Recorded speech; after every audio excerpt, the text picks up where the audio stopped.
Ron, always good to see you.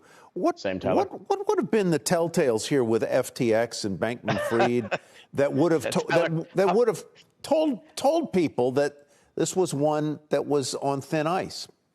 I think all of it. I mean, there's nothing about the crypto market, as I wrote yesterday, that didn't, in many ways, reek of a very famous line from Gertrude Stein. There is no there. This is one of the largest speculative bubbles I've seen in my career or have studied over the course of the last 38 years. And look, there are a lot of apologists for crypto out there right now saying that this is a cleansing process and that DeFi is going to overtake CeFi, and that this was an error in centralized finance and this was just a one-off.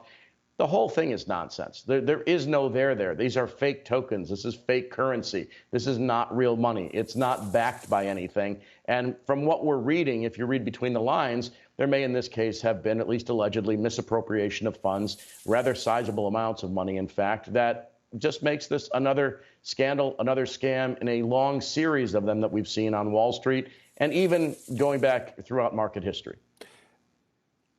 I'm a little slow on this kind of stuff, Ron. What makes the U.S. dollar basically a fiat currency, different in quality from a Bitcoin? In other words, well, I think there are a lot of things. You have a $20 trillion economy behind the dollar. You have interest-bearing securities in which you can put your dollars and park them with a relative degree of safety. The U.S. is still a very highly rated credit, even despite our debt to GDP levels and other issues that we have. The full faith in credit is behind the dollar. The Federal Reserve stands behind the dollar, and I know there are people who believe that that's part of the problem in the DeFi world. But look, it's a real thing. The dollar comprises about 65, maybe more, 65% or more of global trade. It's used in 95% of foreign exchange transactions around the world. It is a reserve currency. Bitcoin is not. Bitcoin doesn't exist in any way, shape, or form outside, I think, at least in my humble but seasoned opinion, in the minds of those who created it. I'm going to push back on this a little bit, Ron.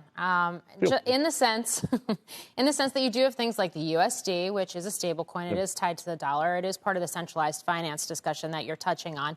We have had a number of people come on our air this week. Michael Saylor, we just showed that string of sound, is a good example at MicroStrategy, talking about this difference between centralized and decentralized tokens, and basically says, Bitcoin, they were in a dysfunctional relationship with the broader, for Bitcoin enthusiasts, a dysfunctional relationship with the broader cryptocurrency community. So there definitely seems to be this major coming to roost moment, if you will, for the broader space.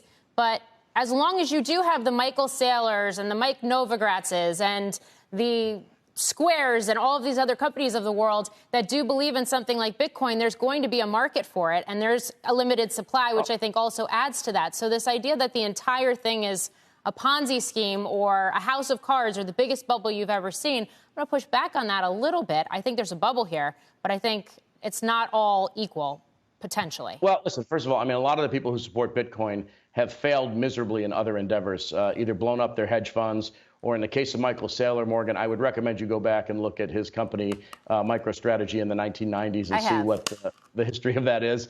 And he's put Bitcoin on the balance sheet of a company and effectively counted it as cash when it's not cash. And so, I would discount his perspective in particular entirely. And look, I think there is no use case for these currencies. I have yet to see Bitcoin. But there is a use case for some of the underlying technology, right, Ron? Like blockchain. Yes. Blockchain technology, absolutely. For payment systems that are becoming less expensive, friction-free, more transparent, and more safe, absolutely. But the cryptocurrency part's the overlay. The underlying blockchain technology is the part that's important. So where I see a lot of these people coming out of the woodwork, I never saw this coming, or, Bitcoin is different than FTX or what resides on FTX.